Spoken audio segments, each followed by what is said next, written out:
It's rain-wet streets, it's nights like this with fog rolling in, cars, faceless people going by doing the things that they're doing. There's something kind of hypnotic about it. That's when I get inspired to carry what these streets are like, what the city is like, the mysteries, the stories, the thousands and thousands of people that you pass that are going by as shadows in this wet, cold, dangerous environment. I wanted to grab that. I wanted to take it into the future, and where I took it was Cyberpunk. What I loved was the fact that it was a combination of dystopian society, a lot of technology, with this really great overlayer of almost film noir. In a cyberpunk world, I realized real soon, was a world where people had the technology, but it didn't fundamentally change the fact that there was a lot of treacherous, nasty behavior, large weapons, and a lot of sort of serious danger all about. The important part in Cyberpunk is just that. It's not the technology, it's the feel. It's getting that dark, gritty, rain-wet street feeling, but at the same time getting that rock and roll, lost, and desperate and dangerous quality. Cyberpunk is about that interface between people and technology, but not in that transhumanist way where it's all about the technology changing or improving them. It's about how people use things. There's a great Gibson saying, the street finds its uses for things. And that's what Cyberpunk is about. Cyberpunk isn't about saving humanity, it's about saving yourself.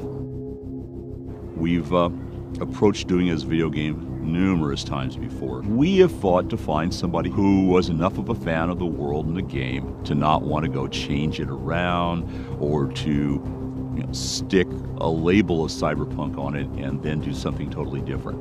And so when CDPR approached us, what we realized really rapidly was these guys are fans. These guys know the material. They're quoting things back to me I've forgotten. So they got it. And that's an important thing. You have to be able to understand why this world exists. They're dragging my butt all the way over to Poland several times a year. We're excited because there is a really strong element of cross-pollination. There's a really strong element of cooperative building going on. And that's really great. Cyberpunk 2020 was about early cyberpunk. It was a world in which people didn't know a lot about what the tropes were, the feel for it. The great part about 2077 is that it's a mature form of that. We're basically able to progress a larger arc. You're going to get to see the outcomes of things that we started to talk about in the Fourth Corporate War. And we're going to be able to let players who've played the previous game to see how those progress, see where they go to, and how they'll shape them. We're looking at the same mucky, nasty Night City that you were in before, just a lot bigger and probably a lot more dangerous, and with a lot of players you don't know about yet.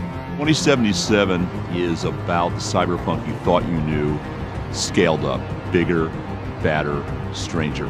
It's the visual component that the frozen pictures we would put in the books can't give you. It's the sound, it's the feel, it's the movement. 77 is going to be about being there. We've gone through a long, long journey, all of us. Those of you who've been fans have been waiting for us to get the right game together at the right time, the right team.